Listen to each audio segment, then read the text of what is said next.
El próximo trabajo es trabajo letal, cuando el trabajo se convierte en esclavitud, a cargo de la doctora en Derecho María Soledad de Franco, de Uruguay, de la Universidad Católica. La doctora ha ingresado el proyecto de ley sobre uso moral en el trabajo en el Senado de Uruguay hace poco tiempo para su tratamiento, así que ahora nos va a presentar su trabajo. Adelante, doctora. Bueno, buenas tardes. Yo vengo de Uruguay y bueno, dado la avanzada de la hora, voy a tratar de hacerlo lo más dinámica posible a los efectos de que bueno sea llevadero. La finalidad de esta ponencia es básicamente hacernos pensar más que disertar. En Uruguay el gran problema que tenemos es que hay aumentos exponenciales de acoso, se ha constatado un 1300%, pero no tenemos ley, no hay acuerdos sobre los conceptos básicos y somos el primer país de América del Sur y el segundo de América Latina en tener la tasa más alta de suicidio, lo que es absolutamente lamentable. Entonces, bueno, la finalidad se va a dividir en el trabajo y la muerte, la vinculación que tiene el trabajo con la muerte. ¿De qué tipo? Muerte ocasionada por un tercero, esto es un homicidio, y el suicidio, básicamente. Bueno, esto básicamente es el tema de lo que advertía y partimos de esta base, lo que decía Lyman, de que en el mundo actual el trabajo se ha convertido en un campo de batalla. Y si será campo de batalla, que este campo ha llevado en muchos casos a la muerte. Y lo que más nos llamó la atención cuando comenzamos a elaborar esta ponencia fue que en Uruguay no se había advertido la existencia de un homicidio en base al acoso laboral ocurrido hace 200 años.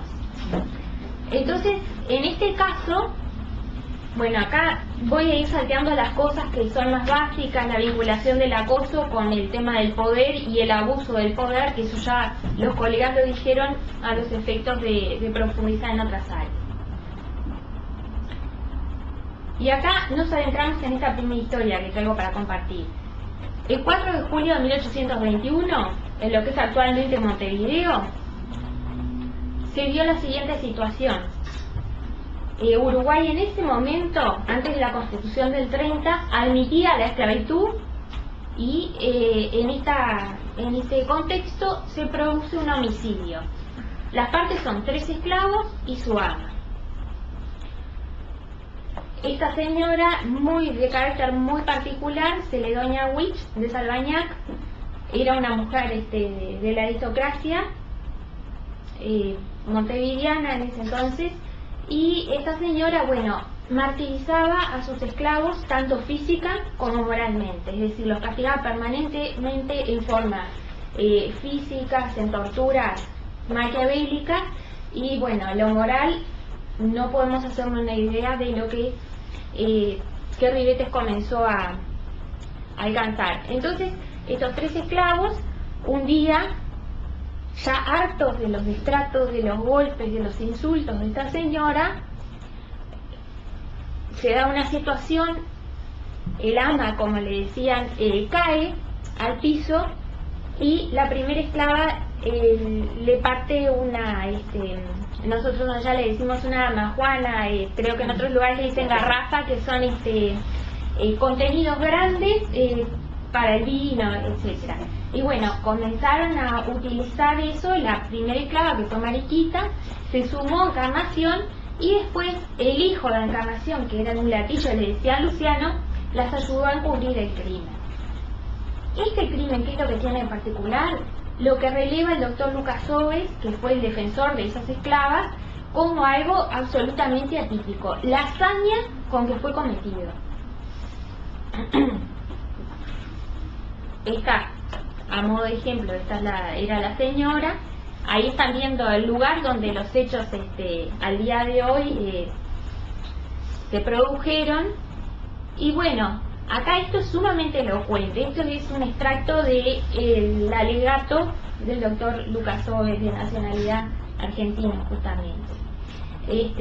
Dice: doña Celedonía Witch, mujer robusta y señora pudiente, se halló muerta en los pisos de su magnífica cocina con 10 heridas en la cabeza, 20 en el rostro, una en el cuello, 2 en los pechos, 1 en la espalda.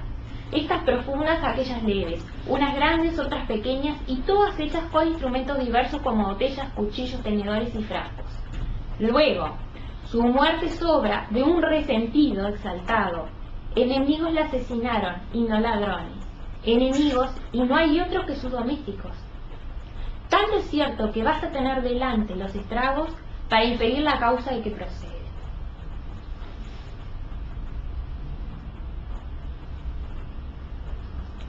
Agrega, y esto me pareció de una, no sé, sumamente destacable desde el punto de vista histórico, que ustedes se están dando cuenta que ya en 1821 se hablaba de acoso permanente, lo que hoy creemos que es la super novedad, el móvil no.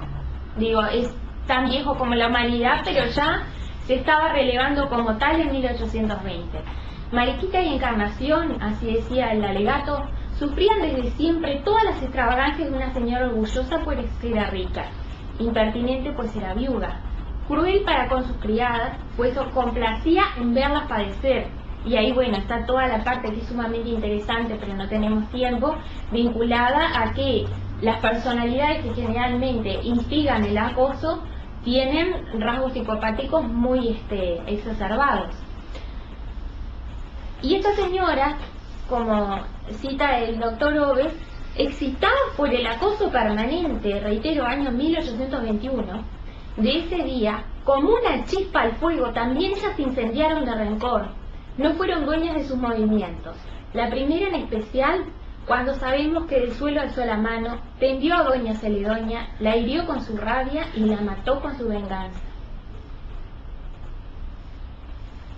Y esto es sumamente elocuente de ese juicio, si bien fue totalmente desconsiderado, como se podrán imaginar.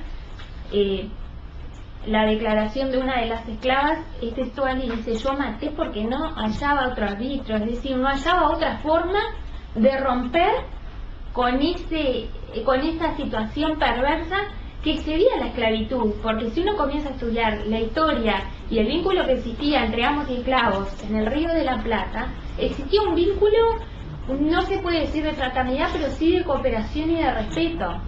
Uno daba a cambio su lealtad, y otro el sustento y la manutención. Bueno, en este caso se violaban todas las reglas. Muy rápidamente les diré que, bueno, que ambas esclavas fueron ejecutadas, e incluso la horca, lamentablemente, de la Plaza Matriz de Montevideo, quienes la conocen, obviamente que no está, pero ahí se llevó a cabo la ejecución, se le llamaba la Mariquita.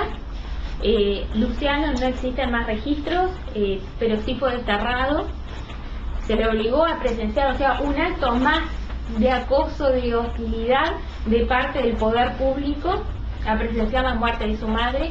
Y acá nos vamos a otro lugar completamente. Saltamos 200 años y nos vamos a Puerto Rico, al 2012.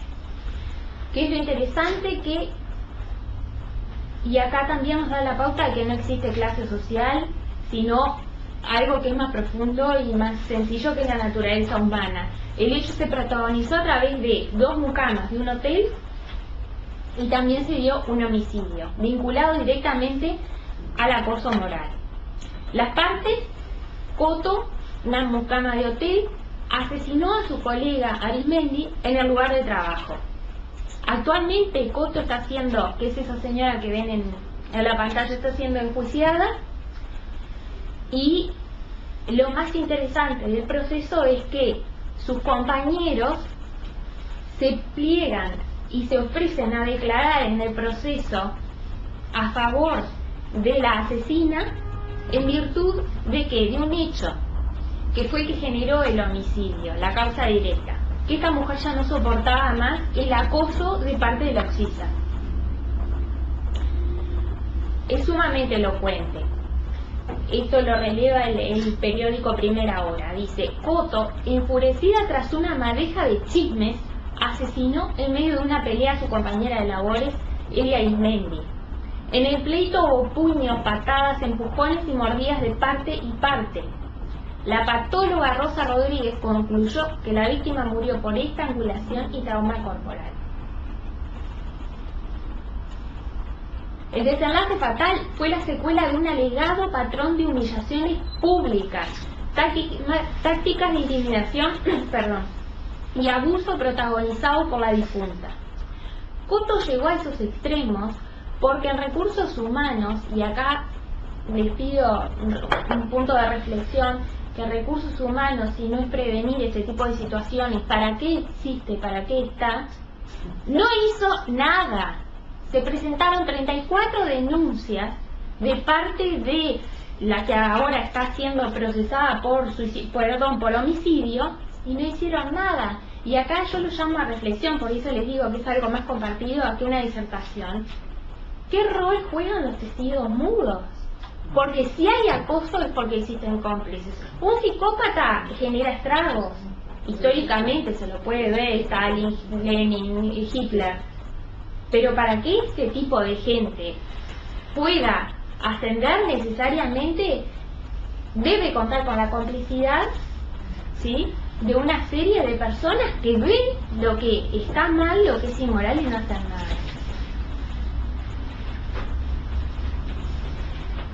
Bueno, entre otras, y tratando de abreviarle, se mofaban de sus creencias religiosas, se mofaban de su apariencia, le decían mona, e incluso se metían con su vida sexual. Pobre mujer, imagínense que si bien nada de esto justifica la decisión que ella tomó, hay un paralelismo muy grande, pese a los 200 años de diferencia existentes entre el asesinato de la dama de la aristocracia y estas dos mucamas de hotel.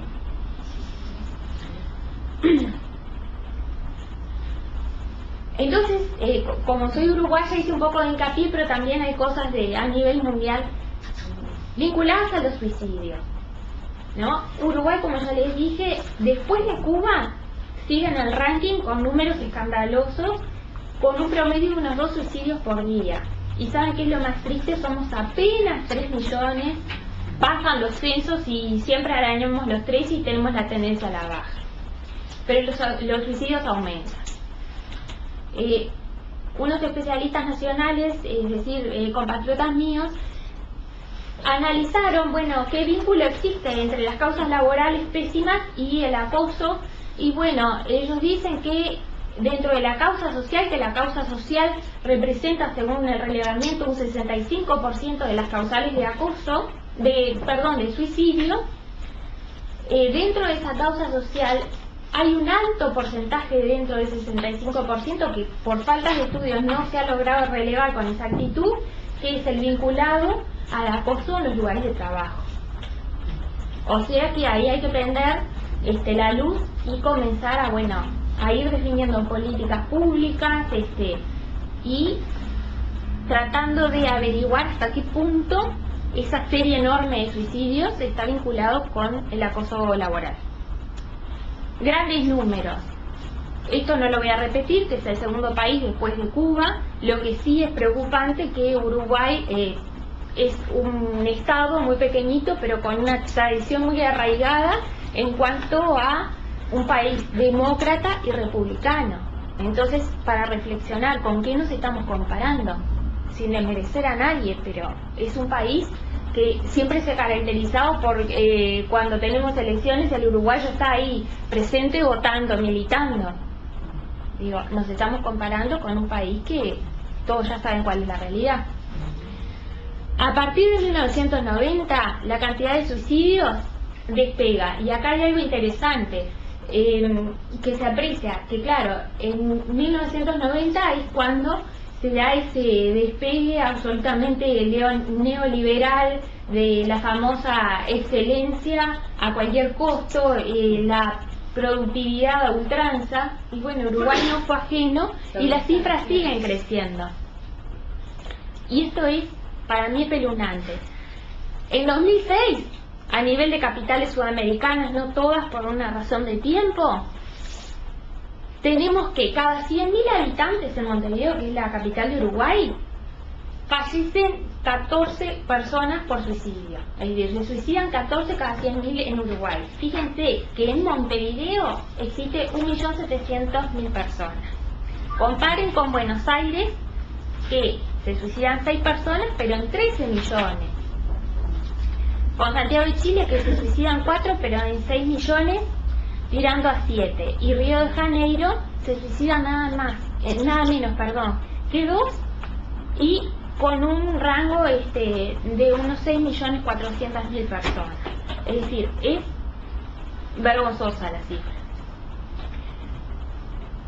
Por ejemplo, un dato interesante del Ministerio de Interior, hay muchos más muertos por suicidios en Uruguay que por razones, por consecuencias, perdón, de accidentes de tránsito.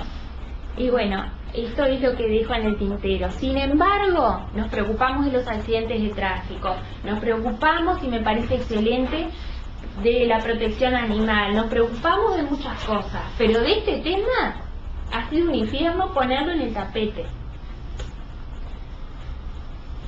El trabajo de los suicidios en el mundo. Acá muy rápido, por razones de tiempo, fíjense las cifras. Japón, segunda potencia económica, el 57% de los suicidios se deben a una causa laboral, no precisamente el acoso, porque ahí está el estrés, el burnout, pero sí, miren qué cifras manejamos. Incluso sí llegó a reconocer por el gobierno japonés el término karoshi, disculpen la pronunciación porque no sé cómo se dice, que es cuando se sabe a ciencia cierta que un trabajador en Japón se suicidó porque no aguantaba más con esos horarios infernales, con esa competencia desmedida y con esas presiones cada vez al alza.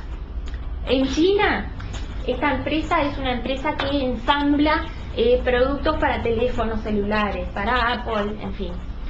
Y se dio una ola de suicidios, comenzó a morir gente, y bueno, y la empresa se empezó a preocupar, entre comillas a preocupar, ¿y a qué conclusión llegan? Y esto me parece de Ripley. Se pacta en el contrato de trabajo una cláusula anti-suicidios, esto es, yo me obligo a no suicidarme, pero si me suicido, a ti empresario te relevo. Es una vergüenza. Y perdonen la vehemencia, pero digo, es algo que no. Y bueno, y acá llegamos al caso de mayor destaque, que es el caso de Francia, lamentable totalmente. No sé si conocen el caso de France Telecom, era la empresa privada pública de comunicaciones francesa, la privatizaron y en ese proceso entró la vorágine de la competitividad y la excelencia. Desmantelaron la empresa y se dio una ola, pero como nunca en la historia de Francia, de suicidios dentro de la misma empresa. Lo particular es que los trabajadores se mataban, se quitaban la vida dentro de la empresa. Y todo eso dio, a su vez, lugar a lo que se comenzó a llamar el suicidio espectáculo. ¿Qué es el suicidio espectáculo? La persona afectada por las estrategias laborales y de management, iban dejando cartas absolutamente conmovedoras culpando directamente a determinados gerentes o a determinado sector de su muerte. Entonces, ¿qué es lo que traemos en consecuencia de esto? Que puso al país entero en jaque esta situación, y esta ola de suicidios llegó a la cresta de la ola, a mi entender, cuando se suicidó el 60º empleado de nombre Lobraduc. ¿Y qué fue lo más lamentable? ¿Saben cómo se suicidó? Y no es un tema escabroso, sino por la connotación que tiene desde el punto de vista psicológico. Si bien yo no tengo esa especialidad, lo he analizado. Este señor lo que hizo, acá vamos a pasar, que son varios testimonios, después queda si les interesa algo. Este señor que están viendo ahí, en una carta de 6 hojas, él dice, entre otras cosas, me tiraron a la basura, estoy de más. Este señor, 33 años, como ven en la empresa, padre de 4 hijos, con antecedentes sin inconvenientes dentro de la empresa,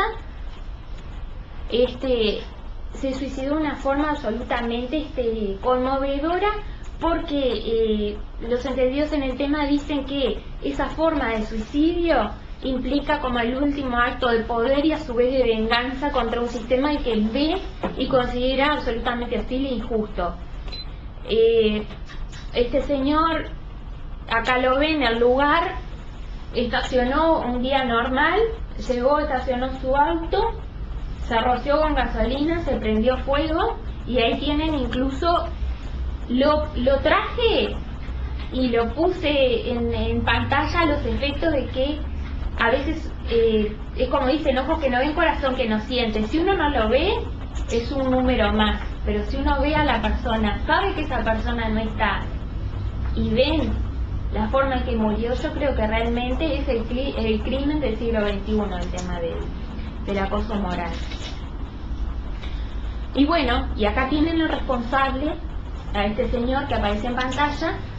Afortunadamente, obviamente que nada le va a devolver la vida a estos trabajadores, pero Lombard, que era el gerente general, está acusado penalmente, porque en Francia es delito el acoso moral, está acusado, procesado por este delito y de ser hallado culpable por todas esas muertes, en virtud de que las técnicas de terror que utilizaba para amedrentar a sus empleados, bueno, va a tener que pagar dinero y a su vez con prisión. En conclusión, porque creo que me estoy pasando de hora, discúlpenme. En conclusión, y este es un dato muy interesante, como ya les digo, es todo para pensar, la Organización Mundial de la Salud advierte que hay más muertos por autoeliminación que por el conjunto de las guerras, del terrorismo y los homicidios. Después también tenemos que, según la misma fuente, cada un minuto, cada 60 segundos muere una persona, ¿sí? Y cada 3 segundos, es decir, 1, 2, 3, un intento de autoeliminación. Un horror, a nivel mundial. En Uruguay, bueno, en mi país lamentablemente estamos dando la nota por lo que ya veíamos viendo, y queda la pregunta, y creo que eso es compartible con todos los demás países, de bueno, tenemos la tasa más alta de suicidio y a su vez picó en un 1300% el índice de denuncias ante el Ministerio de Trabajo, que es quien recepciona en Uruguay informalmente las denuncias por acoso. ¿No existirá, al menos, para pensar, algún nexo causal entre ambos? Posible solución, y esto lo quiero aclarar, solución obviamente no es la única ni la mejor, pero por lo menos es una puntita para ir tirando e ir defendiéndonos. Nuestro granito de arena fue la presentación de un proyecto de ley que ingresó al Senado el 31 de julio de este año, y bueno, estamos en esa, la gente se ha sumado recolectando firmas, hay una buena movida, pero el tema es que creo que el Senado tiene temas más importantes para tratar, como es la rendición de cuentas y bueno, a ver cuántos cargos más públicos se crean. Entonces, como les reitero, es eso, es un llamado de atención y de bueno, que en todo el mundo empecemos a pensar que nos estamos deshumanizando cada vez más. Y bueno, voy a cerrar esto con una frase de alguien que me parece que engloba absolutamente todos los puntos y todas las conexiones de lo que venimos hablando. El maestro Couture decía que en el decálogo de los abogados, es decir, el consejo que nos daba a todos los abogados uruguayos, y que bueno, ya se ha convertido prácticamente en patrimonio universal, él decía: ten fe en el derecho como el mejor instrumento para la convivencia humana. Y ahí es a lo que apunto este proyecto de ley, a lo que está tratando de lograr y plasmar, es una herramienta a la que todos sepamos a la que ceñirnos. Bueno, cometemos determinada acción, ¿cuáles van a ser los resultados? Tanto civiles están previstos, penales lamentablemente no, porque digo, era para horrorizar al Parlamento y eso iba a tirar el proyecto para atrás, pero digo, esperemos que en otra instancia se pueda incorporar. Seguimos con Couture. Es la justicia como destino normal del derecho. ¿sí? En la paz como sustitutivo bondadoso de la justicia y sobre todo ten fe en la libertad, sin la cual no hay derecho, ni justicia, ni paz. Gracias.